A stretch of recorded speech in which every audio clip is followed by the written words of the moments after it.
সেই সময়ত চৰকাৰে মিড ডে মিলৰ কাৰণে 3 টকা 15 পইচা দিছিলে মই তেওঁলোকক কৈছিলো যে 3 টকা 15 পইচাত জুৱা আহা পেট্ৰল আপোনালোকৰ খোৱা বনোৱা গ্যাস এই গুটেই খৰচবোৰ কেনেকৈ হয় তেতিয়া তেওঁলোকে মোক কৈছিলে যে এই মন্দিৰত যিসকলে দান বৰঙণি আগবঢ়ায় বা গুটেই পৃথিৱীত আমাৰ যিসকল ভক্ত আছে তেওঁলোকৰ পৰা আমি আৰু টকা পইচা লওঁ আৰু চৰকাৰে যদি 3 টকা দিয়ে আমি তাত 3 টকা আৰু যোগ কৰি দিওঁ আৰু আন মিড ডে মিলতকৈ আমাৰ মিড ডে মিল বেছি পুষ্টিকৰ হয় আৰু লৰা ছোৱালীয়ে এই মিড ডে মিল খাবৰ কাৰণে আগ্ৰহ প্ৰকাশ কৰে স্কুলত এটেন্ডেন্স বাঢ়ি যায় কথাখিনি শুনাৰ পিছত মই নিজে 2009 চনত 2-এখন স্কুল চাবলৈ গৈছিলো আৰু মই অত্যন্ত আকৰ্ষিত হৈছিলো গুৱাহাটীলৈকে ঘূৰি আহিলো মই তেখেতসকলক কৈছিলো যে আপোনালোকক যদি অসমত নিমন্ত্ৰণ জনাও আপোনালোক আহিব পাৰিব নেকি তেখেতসকলে মোক কৈছিলে যে অসমত ইমান আমাৰ ভক্ত নাই দান বৰঙণি আমি ইমান নাপাম তথাপিতো পৃথিৱীৰ বিভিন্ন জায়গাত আমাৰ দাতাসকল আছে যদি 6টা জায়গাত আপোনালোকে আমাক এনেকুৱা সুবিধা কৰি দিয়ে আমি আহিব পাৰিম মই গুৱাহাটীলৈ আহিলো মুখ্যমন্ত্ৰী তেতিয়া তৰুণ গগৈ আছিলে তেখেতক এই কথাখিনি মই বিৱৰি কলো তেখেতে মোক ক'লে যে তেওঁলোকক এবাৰ গুৱাহাটীলৈকে মাতি দিয়া আমি তেওঁলোকক গুৱাহাটীলৈ মাতিলো আৰু ফাইলত আমি এপ্ৰুভেল ললো যে 6খন জিলাত আমি পৰীক্ষামূলকভাৱে মিড ডে মিল আঁচনি অক্ষয় পাত্ৰ ফাউণ্ডেশ্যনৰ লগত আমি আৰম্ভ কৰিম প্ৰস্তুতি চলিলে কেইটামান দিনৰ পিছত মুখ্যমন্ত্ৰী কাৰ্যালয়ৰ পৰা মোলৈকে এটা টোকা আহিলে যে কেৱল জালুকবাৰী সমষ্টিত কৰিলে কৰিব পৰা যাব আৰু আন স্থানত এই আঁচনিটো কৰিব বৰ্তমান নালাগে কিয় নালাগে ক'লে কিয় লাগে মই ইমান নগলো কিন্তু কাগজখন পঢ়ি মই দেখিলো যে জালুকবাৰীত যেহেতু কৰিব দিছে গতিকে মই অন্তত মোৰ সমষ্টিত আগবাঢ়ি যাওঁ জালুকবাৰীৰ আমিন গাঁৱত প্ৰথম আমি অক্ষয় পাত্ৰ ফাউণ্ডেশ্যন আমি আৰম্ভ কৰিলো আমাৰ সেই সময় সমষ্টিত 200খন স্কুললৈ ৰাতিপুৱা মিড ডে মিল যোৱাৰ প্ৰক্ৰিয়া আৰম্ভ হ'ল প্ৰথমতে মিড ডে মিল বনোৱা বাইদেউসকলে আহি আপত্তি কৰিলে যে আমাৰ চাকৰিটো যাব আমি তেওঁলোকক ক'লো এতিয়া চাকৰি যাব নালাগে খালি আগতে আপোনালোকে ৰান্ধনি আছিলে এতিয়া আপোনালোকে বিলনি হ'ব একেই দৰমহা পাব একেই পাব খালি বস্তুখিনি আপোনালোকে লৈ আহিব গেটৰ পৰা আৰু ধুনীয়াকৈ বিতৰণ কৰি সাফসুফ কৰি আকৌ গাড়ীখনত উঠাই দিব যেনেকৈ দৰমহা পাই আছিল তেনেকৈ পাই থাকিব প্ৰথমতে মোক বিশ্বাস কৰা নাছিলে কিন্তু দুদিন পিছত যেতিয়া মাহৰ দৰমহা মাহত পাই থাকিলে বিলনিৰ কাম পালে লাহে লাহে সেই বিতৰ্কটো শেষ হৈ গ'ল যেতিয়া আমি জালুকবাৰীত আৰম্ভ কৰিলো মোৰ ওচৰতে হাজো সমষ্টি হাজোৰ মানুহে আহি মোক ক'লে যে দাদা আমাৰ ইয়াতো কৰিব লাগে আপুনি শিক্ষা মন্ত্ৰী নিজৰ সমষ্টিত কৰিলে কেনেকৈ হয় লাহেকৈ মই কামৰূপ জিলালৈ আঁচনিখন বঢ়াই দিলো ৰাজনৈতিক পৰিৱৰ্তন হ'ল তাৰ পিছত ইয়াক কামৰূপ মহানগৰ জিলালৈ আগুৱাই দিলো দুখন জিলা আমাৰ হৈ গ'ল 1 লাখ ল'ৰা ছোৱালীৰ একেলগে খোৱা বস্তু বনাব পৰা আমি আমিন গাঁৱত ডাঙৰ কিটচেন বনালো আপোনালোকে কেতিয়াবা গুৱাহাটীত গ'লে দেখিব পৰিষ্কাৰ পৰিচ্ছন্নতাৰ কোনো শেষ নাই যেতিয়া কোভিড আহিলে গুৱাহাটীৰ যিমান কোভিডৰ আমি চেণ্টাৰ বনাইছিলো এই অক্ষয় পাত্ৰ ফাউণ্ডেশ্যনৰ পৰা আমি তালৈকে খোৱা বস্তু পঠিয়াইছিলো কাৰণ তেতিয়া স্কুল কলেজবোৰ বন্ধ আছিল যেতিয়া লাহে লাহে বিজেপি চৰকাৰ খুপনি পুতিলে আমি যোৰহাটত এই সেন্ট্ৰেলাইজ কিটচেনৰ কাম আৰম্ভ কৰিলো এতিয়া অসমত 3খন জিলা কামৰূপ জিলা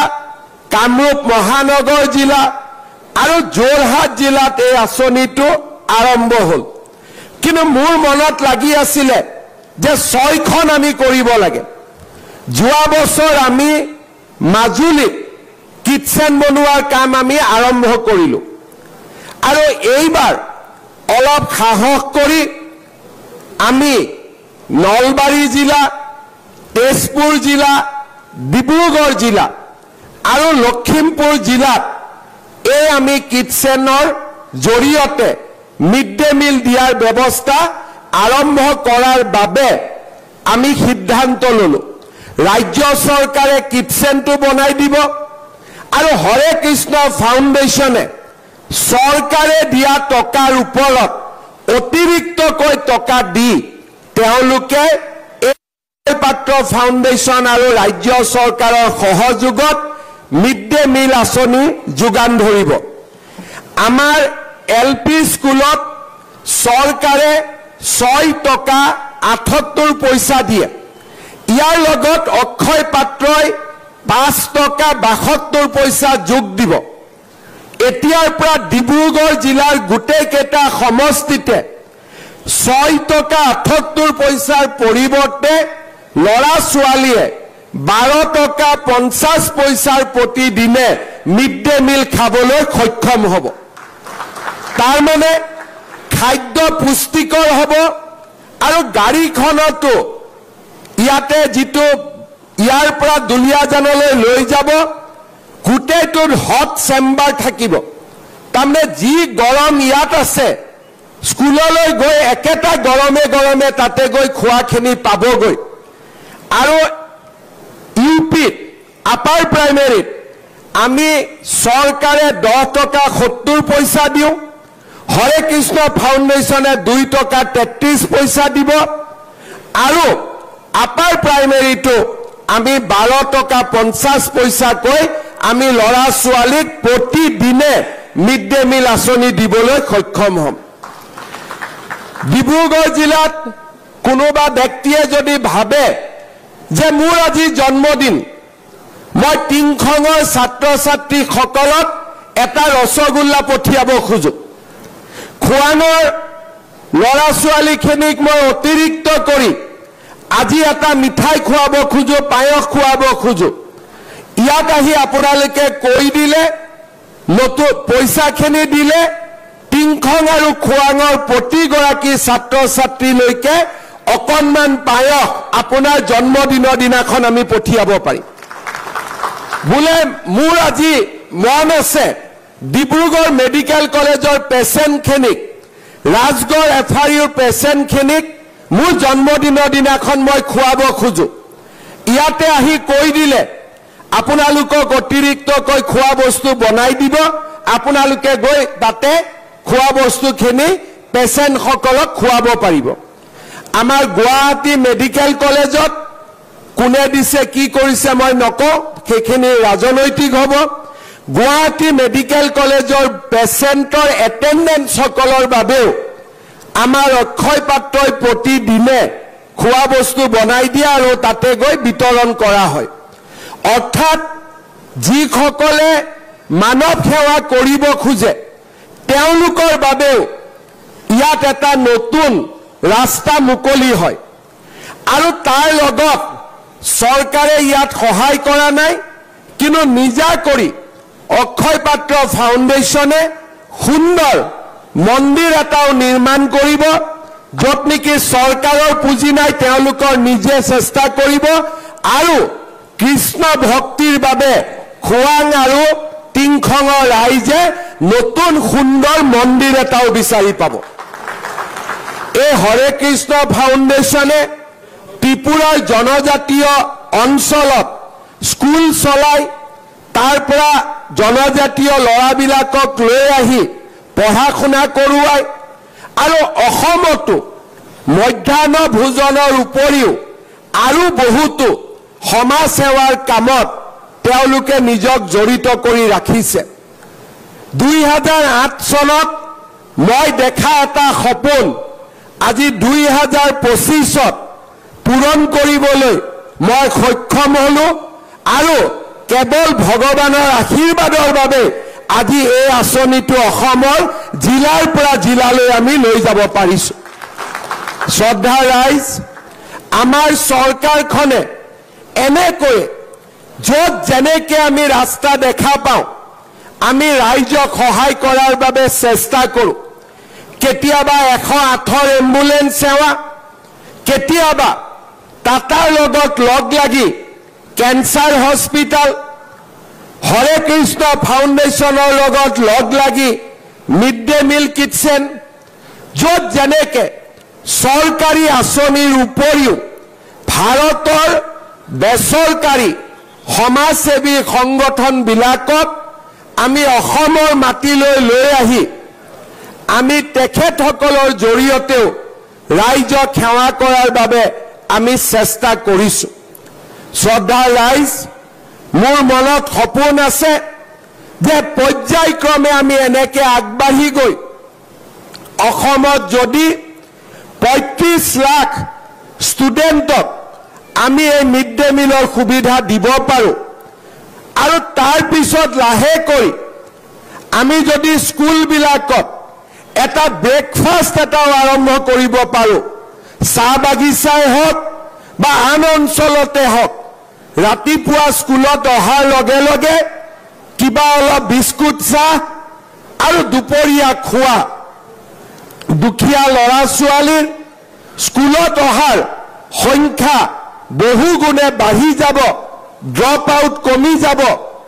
আৰু আমাৰ দুখীয়া দৰিদ্ৰ মানুহে শিক্ষাৰ এটা ৰাস্তা বিচাৰি পাব শ্ৰদ্ধা ৰাইজ আজিৰ দিনটোত মই ডিব্ৰুগড় জিলাৰ ৰাইজক অভিনন্দন জনাম যে এনে সুন্দৰ আঁচনি এটা আজি আমি খোৱাং সমষ্টিৰ এই সুন্দৰ খামটি ঘাটত আৰম্ভ কৰিবলৈ সক্ষম হৈছো খামটি ঘাটত কিটচেন হ'ব কিন্তু খোৱা বস্তু মিড ডে মিল ডিব্ৰুগড় জিলাৰ প্ৰতিখন প্ৰাথমিক আৰু মধ্য ইংৰাজী বিদ্যালয়লৈ যাব মই ৰাইজৰ সহযোগিতা কামনা কৰিছো লগতে অহাকালিৰ পৰা কোনোবাই মিড ডে মিলৰ বাইদেউসকলক লগাই দিব যে আপোনালোকৰ চাকৰি যাব মই এতিয়াই কৈ দিছো কাৰো চাকৰি নাযায় বৰঞ্চ দুই এদিনতে তেওঁলোকৰ দৰমহা বঢ়াৰহে ভাল খবৰ তেওঁলোকে শুনিবলৈ পাব গতিকে প্ৰচাৰ কৰা ইলেকশ্যন যিমানে ওচৰ চাপি আহিছে ভুৱা প্ৰচাৰ কৰা এচাম মানুহৰ সংখ্যাও বাঢ়িছে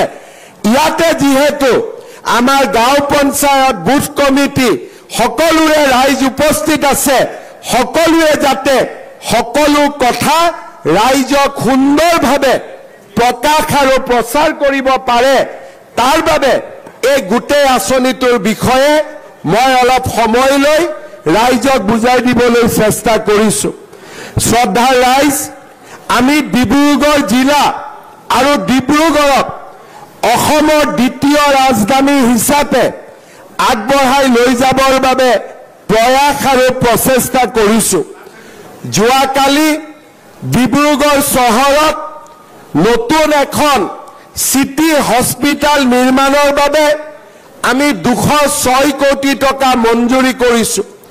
আপোনালোকৰ নিচে কাষত খনিকৰত অসমৰ ভিতৰতে আটাইতকৈ সৰ্ববৃহৎ ষ্টেডিয়াম নিৰ্মাণ কৰিবৰ বাবে 290 কোটি টকা ৰাজ্য চৰকাৰে অনুদান দিছে আৰু সুন্দৰ ষ্টেডিয়াম যি নেকি গুৱাহাটীৰ সৰু সজাই ষ্টেডিয়ামত কৰি ডাঙৰ হ'ব তেনেকে এক ষ্টেডিয়াম নিৰ্মাণৰ বাবে আমি কামত আগবাঢ়িছো মুখ্যমন্ত্ৰী সোণোৱাল ডাঙৰীয়া থকা অৱস্থাত বিমল বৰা ডাঙৰীয়াৰ প্ৰচেষ্টাত ইয়াত ট্ৰান্স অৰুণাচল হাইৱে হৈছিলে এতিয়া এই হাইৱেটো আৰু অধিক সুন্দৰ কৰাৰ বাবে কেন্দ্ৰীয় চৰকাৰে 600 কোটি টকা ব্যয় কৰিবলৈ সিদ্ধান্ত লৈছে। শ্ৰদ্ধাৰ ৰাইজ, ডিব্ৰুগড়ক লৈ প্ৰতিটো সমষ্টিতে নাহৰকটীয়াত নামৰূপত সাৰ কাৰখানা বন্ধ হৈছিল। আজি আমি ডিচেম্বৰ নৱেম্বৰ মাহত নতুন সাৰ কাৰখানা নিৰ্মাণৰ কামো আৰম্ভ কৰিম আৰু পুৰণা সাৰ কাৰখানাও আমি জীয়াই ৰাখিম। আজি এই ধৰণৰ মহতো মহিয়ান ব্যৱস্থা ডিব্ৰুগড়ৰ বিকাশৰ বাবে আজি ৰাজ্য চৰকাৰে গ্ৰহণ কৰিছে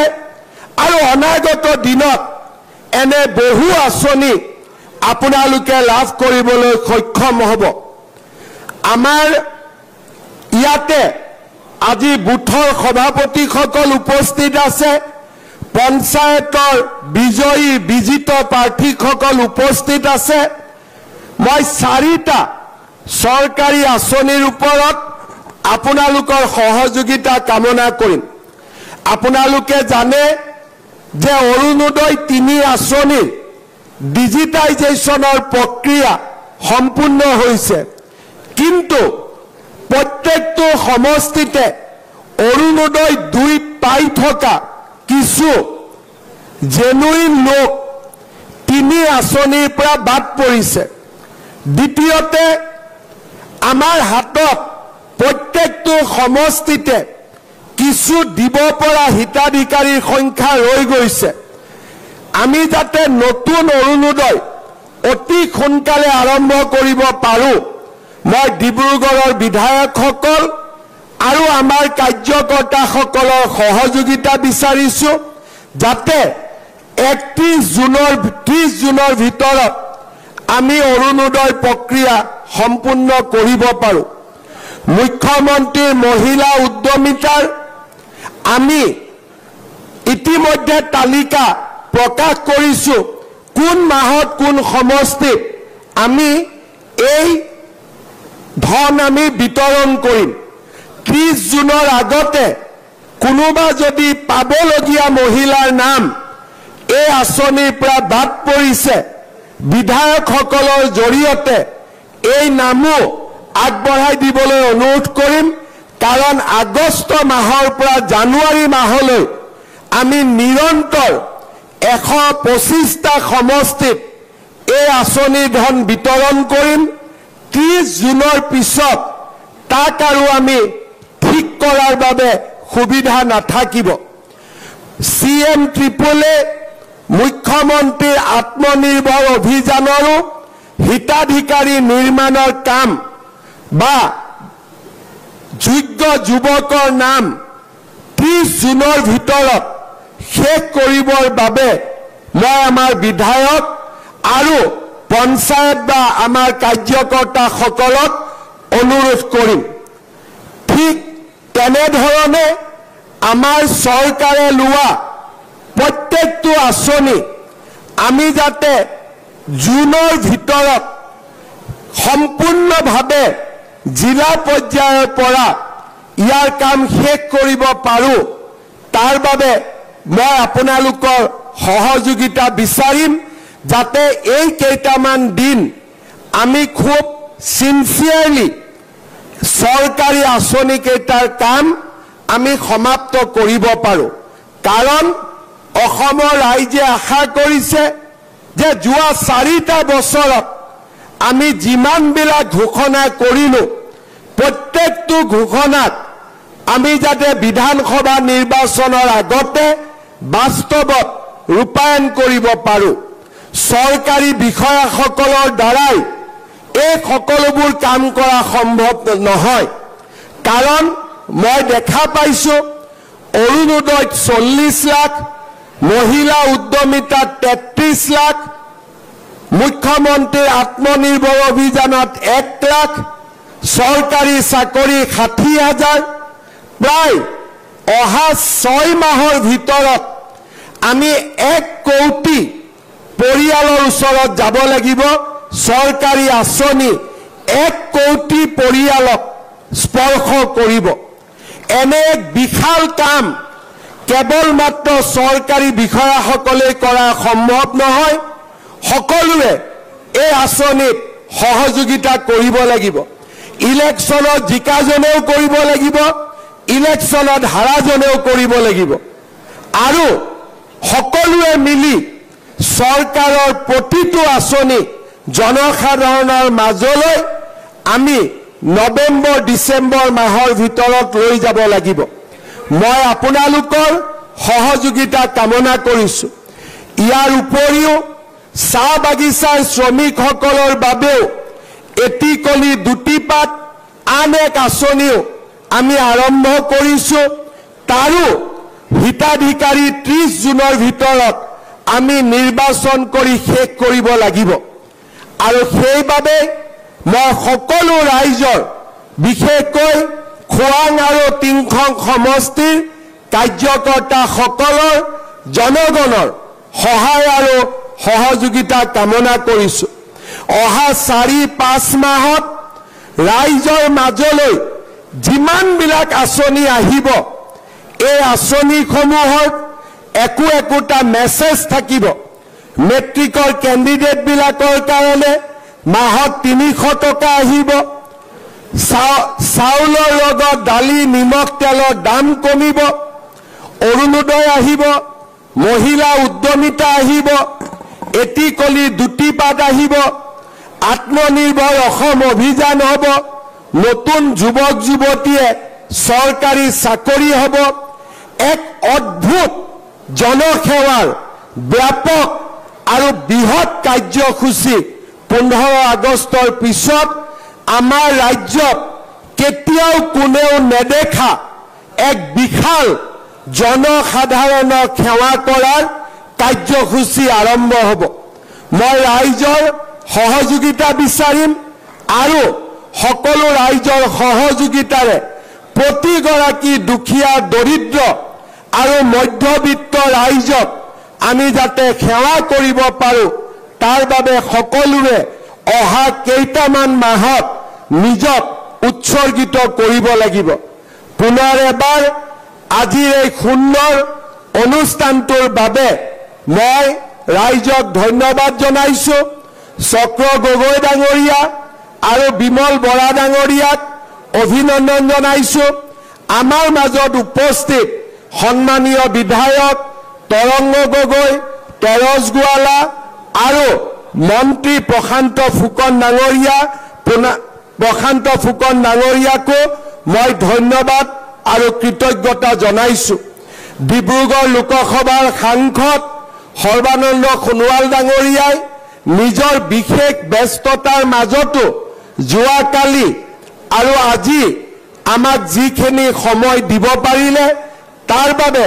তেখেতকো মই ধন্যবাদ জনাইছো আৰু এই গোটেই আঁচনিবিলাকত চকু ৰাখিবৰ বাবে মই তেখেতক বিনম্ৰতাৰে সৈতে অনুৰোধ জনাম প্ৰধানমন্ত্ৰী নৰেন্দ্ৰ মোদী ডাঙৰীয়াৰ প্ৰচেষ্টাত আজি আমাৰ ৰাজ্যখন দুপে আগবাঢ়িছে শান্তি সমন্বয় এই দুইটাক মূল ভেটি হিচাপে লৈ আজি আমাৰ ৰাজ্যখন বিকাশৰ দুৰন্ত গতিত আগবাঢ়িছে মোদী ডাঙৰীয়াৰ আশীৰ্বাদ আৰু অসমৰ ৰাইজৰ আশীৰ্বাদেৰে আমি অসমক ভাৰতৰ সমৃদ্ধিশালী ৰাজ্যবিলাকলৈ ৰূপান্তৰ কৰিম এনেকুৱা কেন্দ্ৰীয় কিটচেন ৰান্ধনীশাল কেন্সাৰ হস্পিটাল এনেকুৱা আঁচনি ভাৰতবৰ্ষৰ খুব কম মাত্ৰ কেইখনমান ৰাজ্যতহে আছে আজি অসমেও সেই সমৃদ্ধিশালী ৰাজ্যবিলাকৰ মাজত এখন হিচাপে হোৱাৰ পথত আগবাঢ়িছে মই হৰে কৃষ্ণ ফাউণ্ডেশ্যনক সুদূৰ বাংগালোৰৰ পৰা আহি ডিব্ৰুগড়ত জনসেৱাৰ বাবে কাম কৰিবলৈ অহা বাবে মই হৰে কৃষ্ণ ফাউণ্ডেশ্যনকো ধন্যবাদ জনাইছো I express my sincere gratitude to Hare Krishna Foundation and Akshay Patra Foundation for their great humanitarian effort. I, on behalf of people of Assam, assure fullest cooperation to the organization, and I also assure on behalf of the people of Dibrugarh that the people of Dibrugarh will offer wholehearted cooperation in their effort. মই ঠিকে কৈছো না আপোনালোকে সহযোগিতা কৰিব নে নাই কৰিব যদি এটা ডাঙৰ কৰি হাত চাপৰি বজাই তেওঁলোকক সাহস দিয়ক যে সুন্দৰ কৰি কামবিলাক হ'ব বহুত বহুত ধন্যবাদ জয় হিন্দ বন্দে মাতৰম